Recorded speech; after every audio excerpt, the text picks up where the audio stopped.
चलिए आज जुल्म, यकीन और आज़ादी की एक ऐसी कहानी को समझते हैं जो सदियों से हमारे बीच है। ये कहानी है दो बहुत ही कह सकते हैं ताकतवर किरदारों के टकराव की। एक तरफ है एक पैगंबर और दूसरी तरफ एक ऐसा बादशाह जो खुद को खुदा मानता था। तो कहानी की शुरुआत होती है फिरौन के एक ऐलान से। वो कहता है, मैं हूं तुम्हारा सबसे बड़ा रब। अब ये सिर्फ घमंड की बात नहीं थी, यही वो बुनियाद थी जिस पर एक ऐसा टकराव खड़ा होने वाला था जो इतिहास को हमेशा हमेशा के लिए बदल देता। सोचिए, एक ऐसा जालिम बादशाह जिसके आगे पूरा मिस्र सिर झुकाता था। तो आइए सीधे चलते हैं उसी दौर में। हम बात कर रहे हैं पुराने मिस्र की, एक ऐसी सल्तनत की जो एक ऐसे राजा के लोहे जैसे शिकंजे में जकड़ी हुई थी जो खुद को भगवान समझता था। हर तरफ बस उसी का खौफ था। उस सल्तनत में बनी इस्राइल यानी हजरत याकूब के वंशज रह रहे थे और उनके हालात बेहद खराब थे।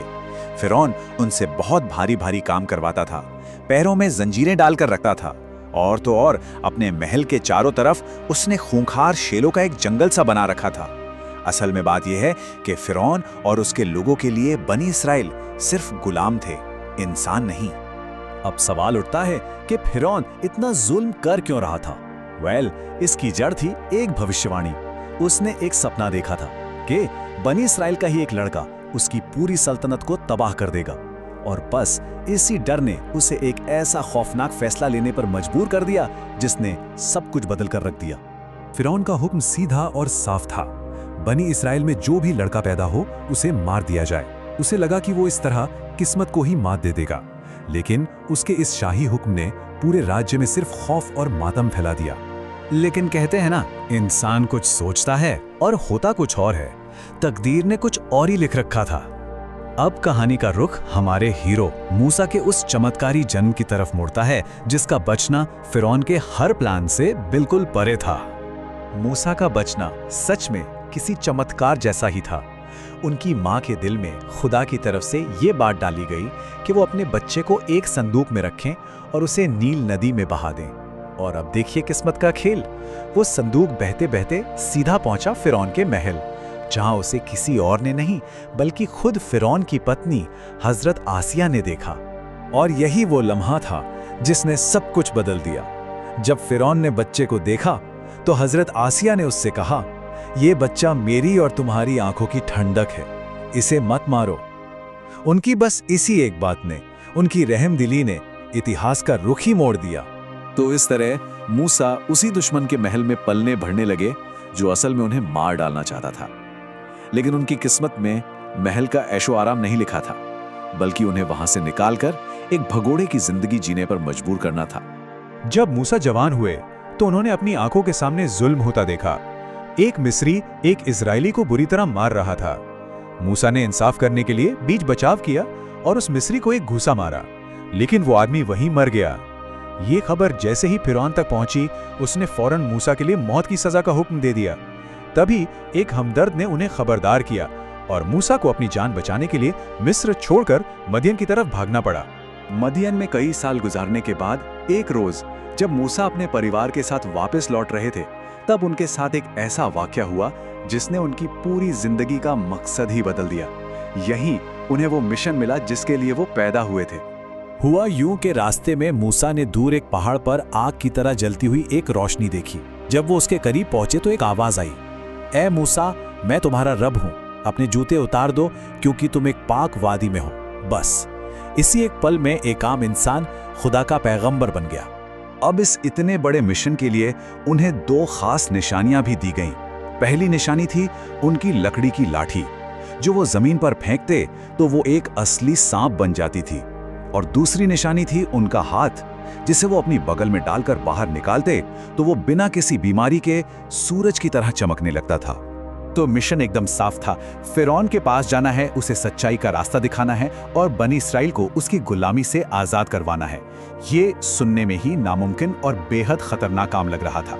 अपने भाई हारून को साथ लेकर मूसा फिरौन के दरबार में जा पहुंचे, और यहीं चमत्कार और जादू के बीच, मतलब खुदा की दी हुई ताकत और इंसानी फरेब के बीच एक ऐसा टकराव होने वाला था जिसे हमेशा याद रखा जाना था।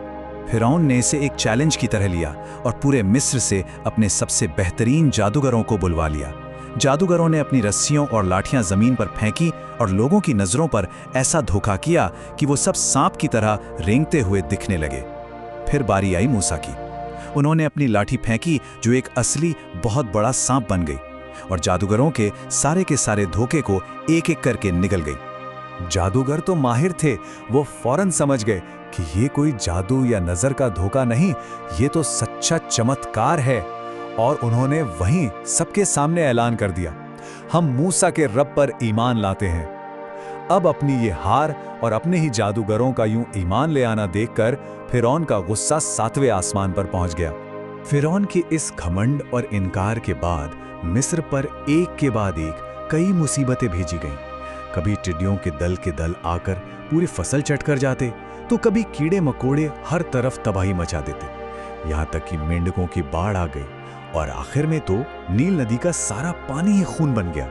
लेकिन हर मुसीबत के बाद भी फिरौन का दिल नरम होने के बजाय और भी ज्यादा सख्त होता चला गया। जब फिरौन ने बनी इसराइल को छोड़ने से साफ साफ मना कर दिया, तो मूसा को हुक्म मिला कि वो बनी इसराइल के लोगों को लेकर रातों रात मिस्र से निकल जाएं।